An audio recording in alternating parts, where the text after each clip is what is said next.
Bienvenue sur Radio Sport pour parler haltérophilie.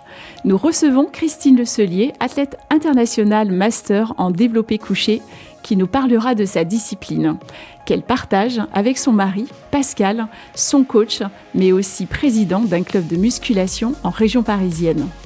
Le développé couché, c'est aussi la discipline d'Axel Bourlon, en pleine préparation pour les Jeux paralympiques 2024 à Paris.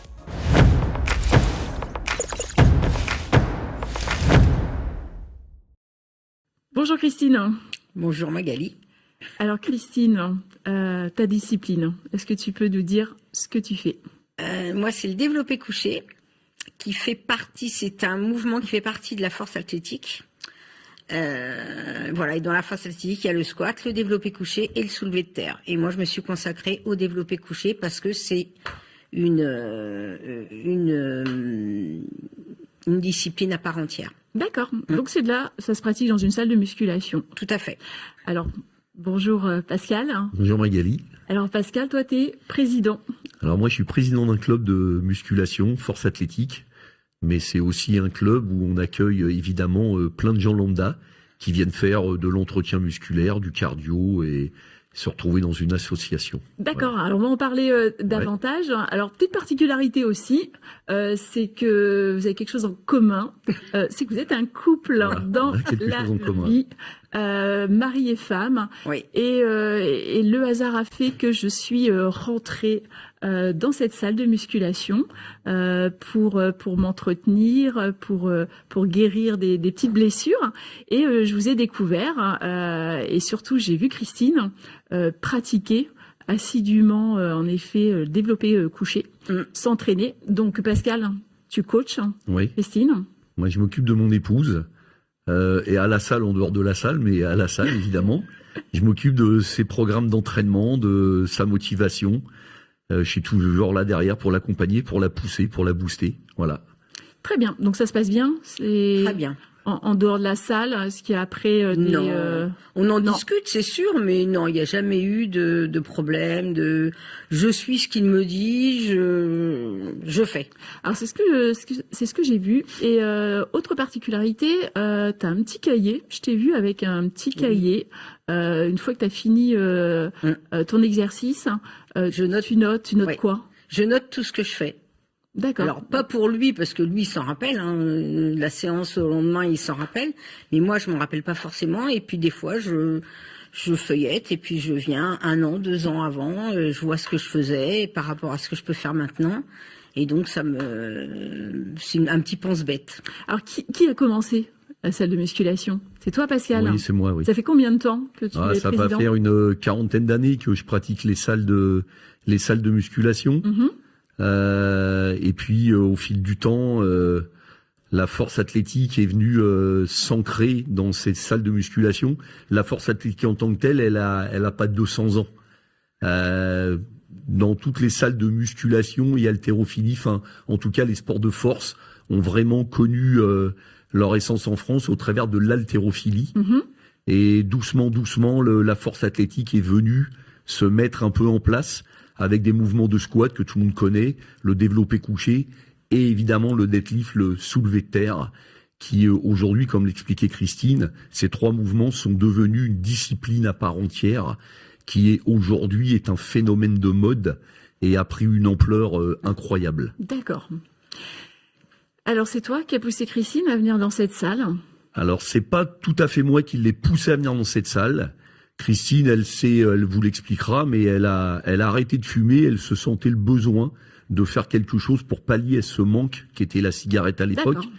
Donc toi, Pascal, tu as jamais dit, bon, viens à la salle, quoi. Alors je lui ai proposé de venir à la salle, mais jamais je l'ai poussé à venir à la salle. D'accord. Donc l'arrêt de la cigarette, c'est ça, Christine ? Qu'est-ce qui s'est passé ? Raconte-nous. C'est ça. J'ai décidé d'arrêter de fumer et je me suis dit, il faut que je change toutes mes habitudes. Parce que autrement, c'est impossible, quoi. Le manque est trop fort. Donc, j'ai demandé à Pascal, comme il était à la salle de sport, il était président à l'époque, je lui ai demandé, je lui ai dit, est-ce que je peux venir à ta salle de sport pour pratiquer, pratiquer, voir des gens, faire autre chose, quoi. Et il m'a dit oui, bien sûr. Et donc, je suis rentrée dans la salle de sport comme ça. Et un samedi matin, il avait convié un athlète de force athlétique de l'époque à venir faire des démonstrations. D'accord. Et donc j'étais là c'était Lucien de Faria de l'époque. Il m'a dit, écoute, essaye. T'es pas grande, t'as des petits segments, tu devrais arriver à faire quelque chose. Et donc il m'a fait faire les 3 mouvements et je me suis dit, bah oui, ça me plaît bien. Et hop, tu démarres. Et après, allez hop, c'était parti. Alors tu démarres, mais tu démarres fort quand même, parce que bon, j'ai regardé tes palmarès. La première année où j'ai commencé, j'ai fait les championnats de France de force athlétique à l'époque.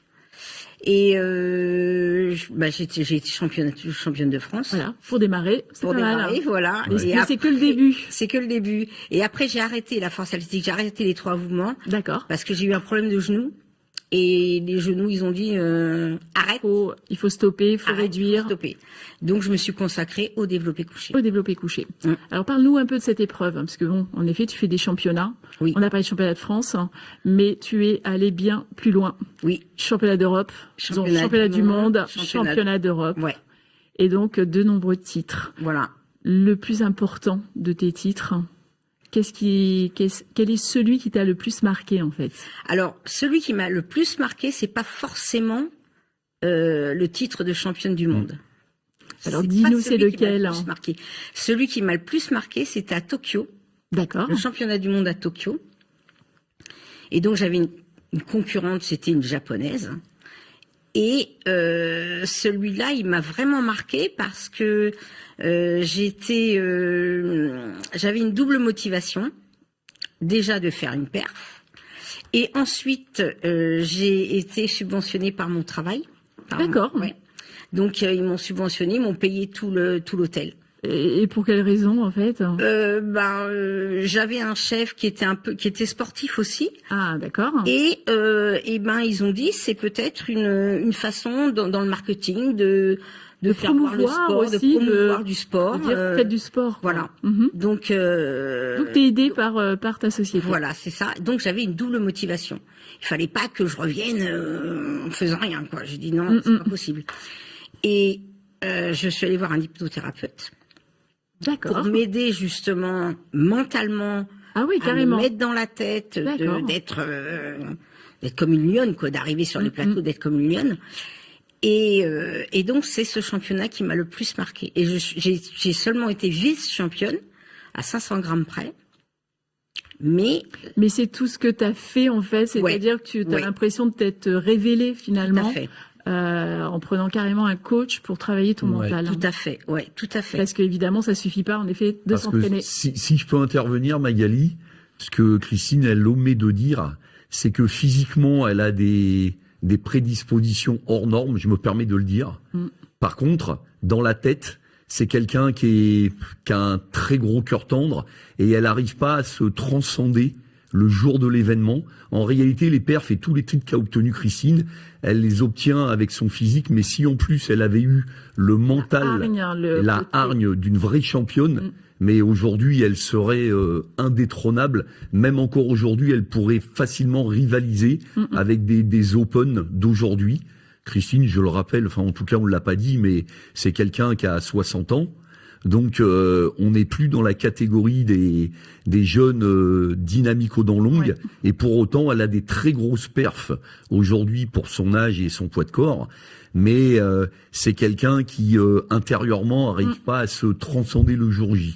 Et le Japon qui reste un voyage extraordinaire, déjà parce que c'est le Japon, le contexte, le plateau de compétition qui était hors norme, avec des athlètes hors normes, parce que eux au Japon là-bas c'est le développé couché est une tradition, c'est une culture. Et donc on a été joué dans la cour des très très grands. Ça a bataillé, c'était un match hors norme. Donc celui-là, oui, effectivement, laisse des très beaux souvenirs. Enfin, moi, c'est le plus beau souvenir. Parce que tu t'es donné aussi tous les moyens, finalement. Tu t'es donné tous les moyens. Alors, justement, dans ta vie de tous les jours, en plus de cette préparation donc mentale, préparation physique avec Pascal, qu'est-ce que tu fais d'autre? L'alimentation, peut-être? L'alimentation, oui. Alors, l'alimentation, c'est ma fille qui est une athlète aussi de haut niveau. D'accord. Qui me suis, qui me donne des conseils pour ce que je dois manger avant les compétitions, pour me préparer, les protéines, les lipides, les glucides, pas faire n'importe quoi. Donc c'est elle qui me suit. D'accord. Elle me donne le programme et c'est elle qui me suit. Bon, c'est strict, c'est tous les jours, c'est... Oui, c'est strict, mais il n'y a pas de manque. D'accord. C'est pas un régime draconien où on a un manque. Tu t'interdis pas, tu as le droit, en effet, vous avez le droit d'aller au restaurant. Voilà, c'est ça. C'est ça. Bien. C'est ça. Donc alors, ces habitudes, c'est terminé alors, cigarette, cigarette, de tabac. Oui, cigarette. Ça fait combien de temps? Depuis 2009. Très bien, félicitations. Depuis 2009, oui. Donc voilà, un élément déclencheur. Et tu baignes donc dans la force athlétique, dans le développé couché. Alors c'est quoi tes objectifs? Alors cette année, c'est une année blanche, je dirais, parce que j'ai eu un problème au niveau du canal carpien, donc je me suis laissé 1 an pour bien récupérer et tout. Et autrement, c'est toujours le championnat de France en premier, après le championnat du monde et le championnat d'Europe. Ça se déroule comme ça l'année sportive. Alors, donc, les objectifs, ça va être évidemment l'année prochaine. Très bien. Et d'essayer de faire encore plus que ce que j'ai fait. Parfait. Alors, c'est quoi une semaine type, Christine, pour toi, au niveau des entraînements? Au niveau des entraînements. Tu vas à la salle tous les jours? Comment ça se passe? Non, pas tous les jours. J'y vais 4 fois par semaine. Oui. En règle générale. Je fais du coucher 2 fois par semaine. Et le reste du temps, c'est du renforcement musculaire. Très bien. Du complément, c'est du renforcement musculaire. En général, le mardi, jeudi, je fais des séances de développé couché pour avoir un jour de récup entre les deux. Et le reste du temps, c'est du complément. Donc j'ai compris que tu travaillais, donc puisque tu as ta société qui te parraine. Oui. Donc en plus de ton travail, c'est le soir que ça se passe. C'est ça. À partir de 5h30, 6h, je suis à la salle et voilà, jusqu'à 8h le soir. Très bien. Alors, par rapport à la salle, justement, donc, moi, en rentrant dans cette salle, j'étais surprise. La première chose qui m'a surprise, c'est en effet la bienveillance. C'est pas une salle privée, c'est vraiment une salle associative. Donc, moi, je vois rentrer des personnes de tous les âges. Et quand la personne arrive, eh bien, elle vient dire bonjour à tout le monde. Donc, est-ce que c'est toi qui as mis un peu en place cette attitude, Pascal? Ouais, je l'ai pas forcément mis en place. C'était des habitudes de cette salle, mais depuis des décennies. D'accord. Et moi, je fais en sorte. Moi, ça fait plus de 20 ans que j'en suis le président. J'étais membre du bureau à l'époque. Je me suis occupé de la branche force athlétique. Oui. On a été le plus gros club en Île-de-France pendant plus d'une décennie, avec des athlètes de tout niveau, des hommes, des femmes, des jeunes, des moins jeunes. On a eu un panel d'athlètes extraordinaire. Et puis évidemment, la vie de tous les jours, la vie de chacun fait que il y en a qui se marient, qui déménagent, et voilà, et ça tourne. Mais cette bienveillance dont tu parles dans cette salle, Vélizy Musculation, oui, je fais en sorte que ça dure et que ça perdure. Voilà, je mets gentiment sur le côté tous ceux qui en tout cas, qui n'adhèrent pas au règlement. Et le règlement de base, c'est, tu mets tes affaires au vestiaire, tu respectes tout le monde. J'ai eu, évidemment, on brasse beaucoup de monde à l'année. Ouais. Il y a eu de temps en temps des petits dérapages. Et je me suis mis comme mission de mettre un stop à tout ça. Ce qui aujourd'hui fait que Vélizy Musculation est une entité, puisque on a été l'une des plus grosses associations de Vélizy pendant très longtemps. Le Covid, évidemment, comme beaucoup d'associations, a mis un bel arrêt. Donc on a eu 2 ans difficiles. Et puis aujourd'hui, on remonte doucement la pente.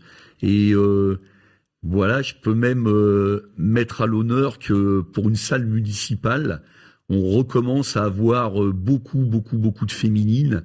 Même si à la base, c'est pas une salle qui leur est dédiée, puisque comme je te l'ai expliqué dans l'avant émission, c'est que on n'a pas malheureusement d'endroits assez vastes pour faire des cours collectifs, pour générer comme tout ce qu'aiment les féminines. Donc, si aujourd'hui elles se sentent bien dans cette salle, c'est déjà parce qu'il y a un respect de tous envers tout et envers tous. Donc ça, c'est très important.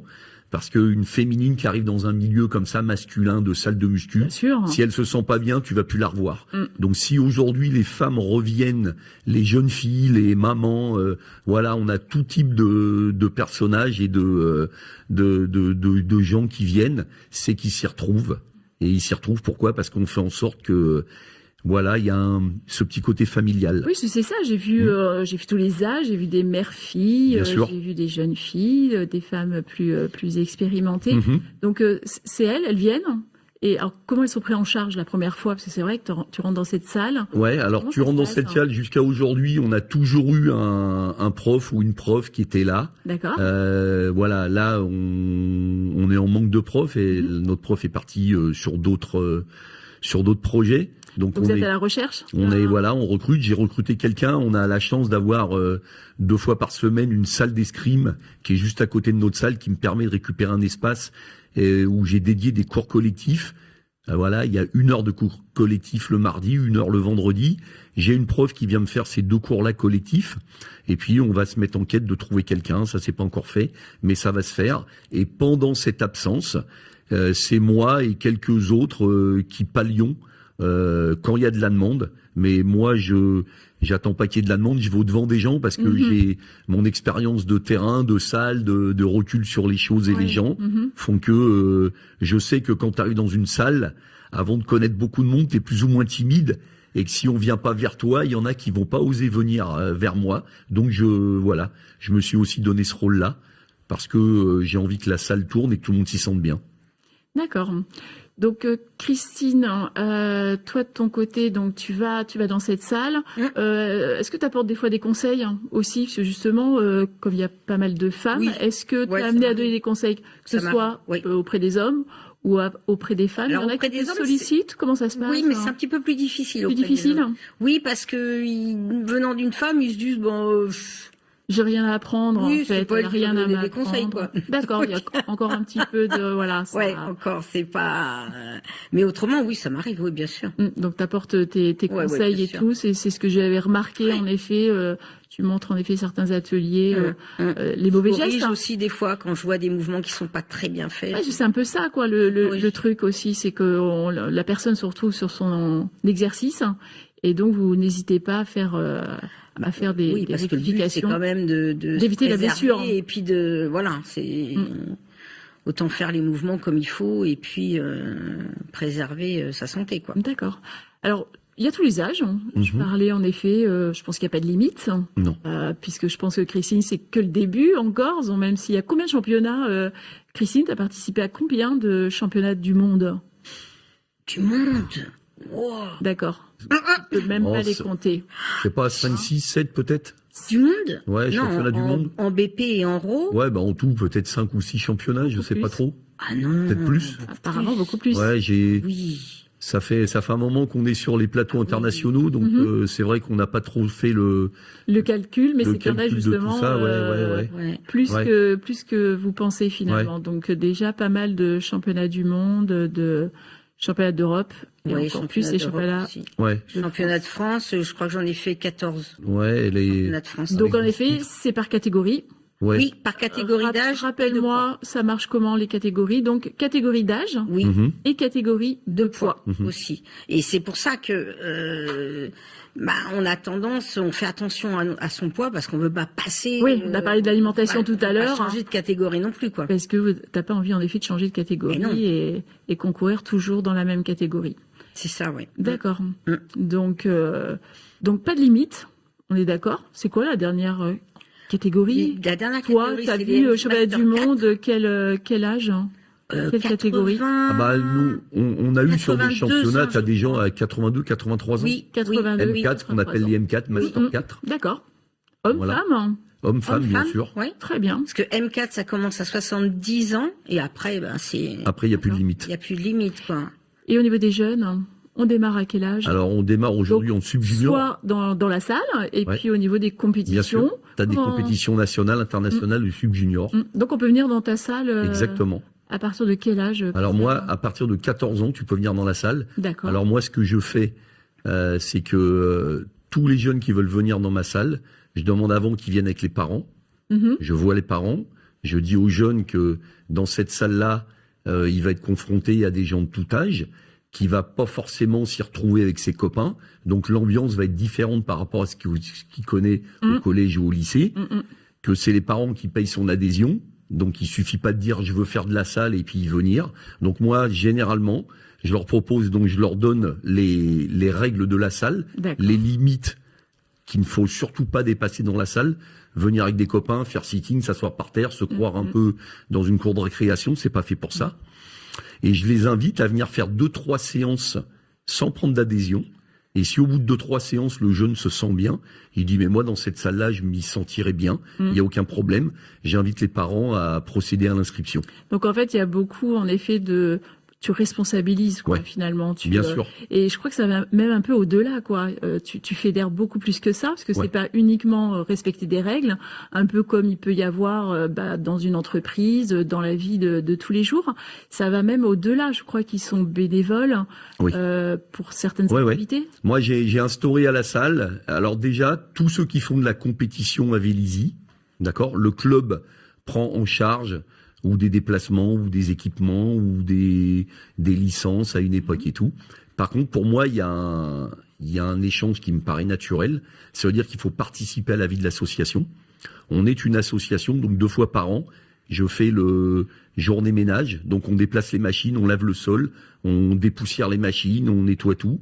Et donc j'invite surtout ces gens-là à venir participer à tout ça, ce qui les investit un peu plus dans leur association et qui voit qu'une association, c'est pas un club lambda où tu viens poser ton sac et repartir. C'est aussi le respect du matériel. Exactement. C'est aussi et c'est aussi pour ça, au travers de ces journées, alors on organise des galettes des rois, du Beaujolais à une époque, des auberges espagnoles. On invite les gens une fois de temps en temps dans l'année. On fait une soirée à la salle. Donc les gens se retrouvent et se connaissent autrement que sur un banc ou derrière une machine.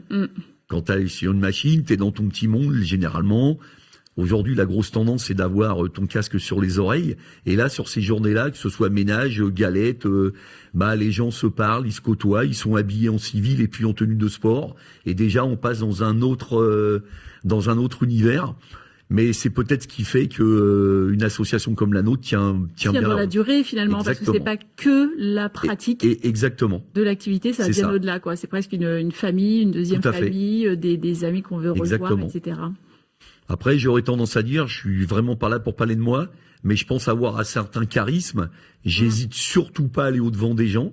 J'ai une voix qui porte un peu. Je pense que les auditeurs se rendent compte. Oui, je pense que. Et cette voix-là, elle préserve de plein de choses aussi.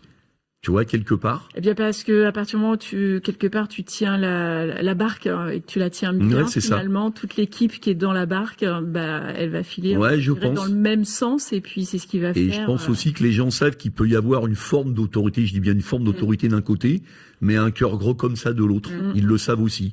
Donc c'est ce qui fait que tout se passe toujours bien en réalité. Bon, donc je souhaite que ça continue parce que on sent cette ambiance et vraiment c'est agréable et bravo pour ce succès.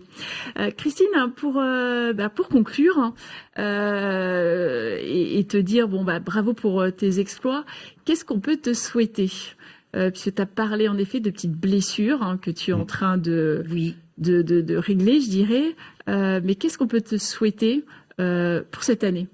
Qu'est-ce que tu as envie pour cette année? Tu peux aussi nous parler des Jeux Olympiques, parce qu'il y a les Jeux Olympiques. Et je dirais pour conclure, qu'est-ce que tu peux nous dire? Parce que j'ai une petite information. Je sais que tu n'es pas que pratiquante, tu vas bien au-delà. Oui. Et la partie bénévole est importante. Alors, qu'est-ce que tu peux nous raconter? Alors déjà dans la force athlétique, je suis arbitre international, donc j'arbitre aussi à l'international, aux Europes et au monde. Et là, j'ai fait une formation tout le mois de janvier pour être arbitre, pour être officiel dans les Jeux les para-altéro justement du 4 au 8 septembre. D'accord, donc tu seras sur le terrain. Voilà, je serai sur le plateau, alors sur le plateau ou à la pesée, je serai officiel. Je serai officiel aux Jeux Olympiques au para. C'est parfait, c'est super. J'ai réussi, c'est très bien. Et j'ai encore une satisfaction. Ouais. Encore un bel exemple. Ça me tenait à cœur de le faire.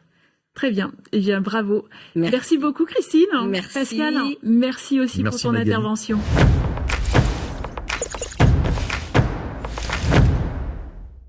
Médaillé d'argent aux Jeux Olympiques paralympiques de Tokyo en 2021, 13 fois champion de France, médaille d'or au championnat du monde, médaille d'argent au championnat d'Europe, un athlète vraiment très performant. Bonjour Axel. Bonjour à vous. Donc oui, impressionné par ton palmarès, Axel. Alors en regardant un petit peu plus, en recherchant plus d'informations sur toi, t'as pas commencé par l'haltérophilie. Ta spécialité, en effet, tu pratiques le développé couché. Mais j'ai une petite question. Est-ce que tu sais bien nager maintenant? Non, Toujours pas. C'est toujours pas mon point fort. Après, j'avais commencé. Après, en fait, c'est que pour la petite histoire, j'ai pas vraiment commencé par la natation. C'est juste dans le but d'apprendre à nager. Et par rapport à la morphologie, par rapport au handicap, j'étais pas assez musclé du dos pour nager correctement et prendre une respiration. Et si on respire pas en nageant, bah, c'est compliqué. Mm-hmm. Et du coup, c'est là où j'ai découvert mon club handisport. C'est un club qui est multidiscipline et du coup, c'est là où j'ai découvert l'haltérophilie dans le but de me muscler à la base, mais du coup de me renforcer après, quoi. Donc merci la natation finalement. Et c'est pas grave si tu sais pas nager plus que ça, puisque grâce à ça, tu te retrouves aujourd'hui en effet à préparer les Jeux Olympiques. Effectivement, c'est que je me retrouve à préparer les Jeux paralympiques parce que après, pour la petite histoire, c'est que dans mon club, quand je suis arrivé, qui m'a fait découvrir la musculation et en parler de la natation, c'est que je m'entraînais à côté de Martine Servagent, qui a fait les Jeux paralympiques d'Athènes et de Sydney, donc en 2000 et 2004. Ouais. Donc c'est pas rien de t'entraîner à côté d'une athlète qui a déjà fait 2 fois les Jeux. Et du coup, après, dès que j'ai découvert, au bout d'un an de pratique, la compétition, bah, je me suis entraîné à côté d'Ossi, qui est maintenant entraîneur, de Swad Gazwani, qui a fait 5 fois les Jeux, 5 fois médaillé, et son mari, qui est son coach, et qui est mon coach de l'équipe de France, par la même occasion, quoi, du coup. Donc, c'est ce qui m'a motivé. Une belle rencontre. C'est ça, c'est qu'en fait, c'est des belles rencontres, avec des sacrés palmarès, et qui m'ont poussé à aller jusque là où j'en suis aujourd'hui. Alors, c'était en quelle année? 2006? Effectivement, j'ai intégré le club handisport en 2005 et j'ai fait ma première compétition nationale en 2006. Et après, j'ai fait l'international à partir de 2018. Mais en fait, j'avais intégré le pôle France, l'équipe de France bien autour des Jeux de Londres 2012. Mais il y avait quelques critères encore qui faisaient que j'étais pas encore autorisé à faire des compétitions internationales. Très bien. Oui, j'ai vu que je crois que c'est parce que tu avais un petit souci au niveau du bras, c'est ça? Tu pouvais pas fléchir ton... En fait, effectivement, c'est qu'au niveau des bras, les 2 bras, en fait, la plupart des personnes qui ont mon handicap, on a quasiment tous cette morphologie-là. En fait, c'est qu'on a des flexums au niveau des coudes. C'est que, en fait, mon bras, il est tendu. Il peut pas... Si on prend exactement votre bras, et ben, il faut le fléchir un tout petit peu. On prend l'exemple de mon bras, et du coup, ça fait que c'est une amplitude, c'est au niveau tendineux, au niveau osseux qui bloque. Et du coup, il y avait une amplitude à respecter. Et après, en 2018, le règlement a changé. Et qui fait que j'ai été autorisé à participer aux compétitions. Très bien. Donc, cette année, les Jeux paralympiques. Alors, tu t'organises comment, Axel? Comment ça se passe? Moi, j'ai des questions, notamment, je vois que il y a quand même des athlètes qui ont des fois qui n'ont pas de soutien financier, qui n'ont pas de soutien, je dirais même matériel, humain. Donc, qu'est-ce qui gravite autour de toi, Axel, pour cette préparation paralympique? Moi, aujourd'hui, en fait, j'ai mon club et mon coach. En fait, il faut savoir que je suis licencié donc au club handisport rouennais. Mais je m'entraîne à côté depuis maintenant bientôt 3 ans, là, en juillet, avec un coach Flavien, qui est patron en fait d'une salle de CrossFit. D'accord. Et du coup, je m'entraîne là-bas. Et moi, mes entraînements, en fait, c'est 2 entraînements par jour et 5 jours sur 7. En fait, il y a un entraînement de développé couché le matin et un entraînement de prépa physique le soir. Et ça, 5 jours sur 7. Et du coup, après, à côté, je suis soutenu par par la région, les subventions par rapport aux régions ou autres, par rapport aux partenaires, comme là, donc je le représente assez bien avec le coq sportif, et entouré par le biais de plein de petits sponsors ou autres. Après, on est toujours à la quête de nouveaux sponsors pour qu'on ait une préparation qui soit optimale. Et puis c'est pour ça que aussi, je suis bien entouré dans mon staff, que ce soit au niveau des entraîneurs, que ce soit au niveau des kinés, et également là avec mon agent Khadija Labi, qui effectivement qui est là pour m'aider dans toutes les démarches autour de moi, quoi. Alors, d'ailleurs, tu es assez présent sur les réseaux. On peut te suivre, on peut voir tes performances, dernièrement, tes dernières participations. Il y a eu l'Égypte, c'était il y a 15 jours, 3 semaines. Ouais, c'est ça, il y a eu... Après, effectivement, je suis assez présent sur les réseaux sociaux pour faire parler de moi et pour m'apporter de la visibilité, et que c'est comme ça que ça marche aussi, hein. En fait, je suis un athlète comme un autre, ou une personne un peu, entre guillemets, public ou sportif, mais c'est comme ça que ça marche pour tout le monde. Et après, effectivement, là, si on revient sur la dernière échéance qui était en Égypte, là, il y a 15 jours, je suis revenu à peu près, 15 jours, 3 semaines. Effectivement, c'était une compétition qui était importante dans le but de me mettre bien au niveau de la qualification pour les Jeux de Paris. Oui. Après, donc c'était une manche de la Coupe du Monde, hein, c'est ça? Coupe du Monde, en fait, c'est que là, dans le critère de sélection pour aller aux Jeux, là, sur cette année 2024, la fédération nous oblige à faire 2 compétitions au minimum cette année. D'accord. Avant de faire les Jeux. Et du coup, fallait que, en fait, il y a plusieurs compétitions calendrier. Et nous, on a choisi d'aller en Égypte, là, il y a 15 jours, 3 semaines. Et maintenant, là, la prochaine échéance internationale, ce sera la dernière au calendrier au mois de juin en Géorgie. Très bien. Donc, tout se passe bien, pas de blessures. Est-ce que tu as rencontré ces dernières semaines des retards dans ta préparation dus à des blessures, ou ça aussi, tu arrives à avoir une bonne équipe et puis tu fais peut-être aussi bien attention?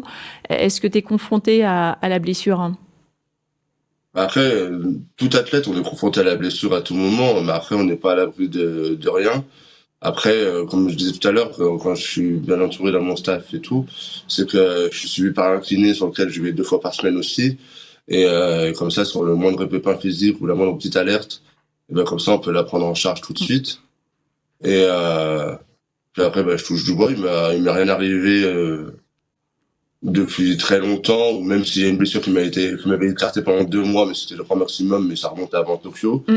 Donc bon, je dis ça, Axel, parce que, excuse-moi, je dis ça parce que j'ai regardé un peu quand même tes performances. Et alors, je me trompe peut-être, hein, mais bon, développé couché, ton record, 172 kilos 174. Pardon, 174. Donc c'est quand même énorme. Oui, et c'est quoi ton objectif? Tu t'es fixé un objectif pour les Jeux paralympiques cette année? Non, je ne mets pas de limite. Après, j'aimerais bien soulever le plus lourd possible, hein, bien évidemment. Après, on fera voir aussi ce que la concurrence propose aussi. C'est ce que j'allais dire. La concurrence, d'ailleurs, Axel. Voilà. On a qui et puis quelle performance? La concurrence actuellement, ils sont dans des barres à peu près à 180, 185. D'accord. Et donc c'est ce qu'il va falloir aller chercher à peu près pour aller chercher la médaille d'or. Et donc c'est l'objectif aujourd'hui, quoi. Très bien. Alors j'ai une petite question pour un petit peu changer, pour détendre, je dirais, par rapport pas te mettre de stress avant la date. Déjà ton passé, Axel, c'est quoi ton meilleur souvenir sportif?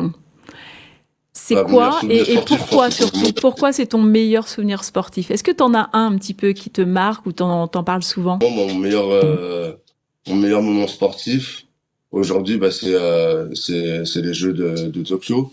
Après, même s'il peut y avoir un petit bémol sur cette compétition-là, parce que c'était sous Covid, et du coup, j'avais pas tous mes proches qui étaient avec moi sur la compétition. Mais après, c'est mon meilleur résultat sportif que j'ai eu, la plus belle médaille que j'ai eue. Donc, je pense que c'est vraiment que ce soit mon plus beau mon plus beau souvenir. Et donc voilà quoi, c'est le positif à retenir. Alors, j'ai envie de parler de ton handicap. Alors, je sais pas si j'ai envie de dire un handicap, j'ai plutôt envie de dire une différence, et je dirais presque, je mets ça presque avec la force, parce que je le vois pour toi, je le vois pour pas mal d'athlètes, de personnes qui peuvent avoir une différence et qui finalement en font une force. Et toi, en effet, quand on te suit, quand on voit un peu tes performances, bon, en effet, il y a énormément de persévérance, mais bon, des fois, il faut peut-être un aimant déclencheur. Toi, il y a eu en effet, bon, cette histoire d'aller côtoyer une salle de sport pour te muscler, etc., pour faire un petit peu de natation, des belles rencontres. Mais bon, on n'a pas forcément tous cette opportunité. Je dirais que, qu'est-ce que tu pourrais apporter comme message à une personne, justement, qui a cette différence, qu'ose pas, ou qui se dit peut-être que il peut pas, ou toi, avec ton expérience, qu'est-ce que tu aimerais, est-ce que tu pourrais leur dire quelque chose par rapport à ça? Bah, après, je pense que ça dépend de chaque personne, parce que moi, enfin, me concernant, en fait, mon handicap, moi, je l'ai toujours accepté. Après, certes, c'est un handicap de naissance, donc c'est peut-être différent que quand c'est suite à un accident ou autre. Mm-hmm. Ou après, puis après, comme je disais tout à l'heure, c'est que aussi sur le plan sportif, je suis bien entouré, mais également sur le plan de ma vie en général, je suis bien entouré, que ce soit par ma famille, mes proches et tous ceux qui sont là avec moi aujourd'hui. Et puis après, puis moi j'ai toujours voulu montrer que ok, on peut parler du handicap ou effectivement de différence, mais j'ai toujours voulu montrer que j'y arrive. Enfin, tout le monde peut y arriver comme vous dites par rapport à la persévérance ou autre. C'est un peu quelque chose de commun, quoi, entre tous sportifs, peu importe comment on est, mais en fait, on vit exactement la même chose. C'est ça, parce que là, sur des interventions ou autres, des fois, on me pose souvent la question si j'ai un idole sportif ou autre. Mais en fait, moi, j'ai envie de dire qu'il n'y a pas d'idole sportif. Chacun avance comme tout le monde avance de son côté. Après, si on prend des grands noms d'athlètes, on peut prendre des footballeurs, des Teddy Riner, des Ameline Bouchard ou autres athlètes que je connais bien, que j'ai la chance de côtoyer. Et ben en fait, au final, en gros, on a tous un passé au niveau des entraînements où on a travaillé dur pour en arriver là aujourd'hui, quoi. Donc après, c'est un peu ma façon de vivre et ma façon de penser là-dessus. Et aujourd'hui, je suis content de ce que je suis, quoi. C'est un beau message, plein d'espoir, et ça fait du bien de l'entendre. Alors Axel, pour conclure, bon, l'année des JO, quelle discipline tu vas regarder un peu plus que les autres? Je crois qu'il y a un sport que tu aimes bien en plus de l'haltérophilie, non? Je me trompe ou pas? Un sport de raquette ou un sport de raquette peut-être que tu aimerais faire? Je me trompe ou pas? Non, après, en fait, c'est que moi, en dehors de l'haltérophilie, effectivement, j'aime bien découvrir d'autres sports et tester d'autres sports et tout ça. Pas de là en faire de la compétition ou autre, mais ça fait, en fait, nous, en tant qu'athlètes, on est tellement dans notre bulle, des entraînements et tout ça, qu'à des moments, ça fait du bien de sortir un peu de sa bulle, de son confort et de découvrir autre chose. Et donc après, effectivement, avec les amis ou autres, j'aime bien découvrir, comme là, je fais souvent des petits squats ou autre par rapport à la de la raquette, du coup. Mais après, j'ai pas de sport en particulier que j'aime bien. Après, j'aime bien suivre le handball aussi, le basket. Et mais après, sincèrement, pour le moment, je me concentre sur moi et après, je pense surtout que la période des Jeux Olympiques, pour les athlètes au lit, ça va être une période où en gros, moi, je serai en pleine préparation, donc ça va être. Ce sera après, tu regarderas les replays, c'est ça? C'est ça. Tu vas rester dans ta bulle. Eh bien, vraiment, c'est tout ce qu'on te souhaite. Moi, je vais continuer à te suivre et j'espère vraiment, évidemment, plein de choses pour toi et vraiment hâte de te voir lors de ces Jeux Olympiques. Axel, merci beaucoup pour ton intervention et à bientôt. Merci à vous.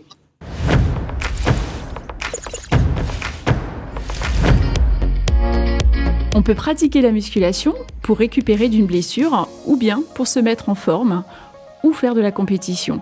Alors osez franchir les portes d'une salle de musculation. À bientôt sur Radio Sport.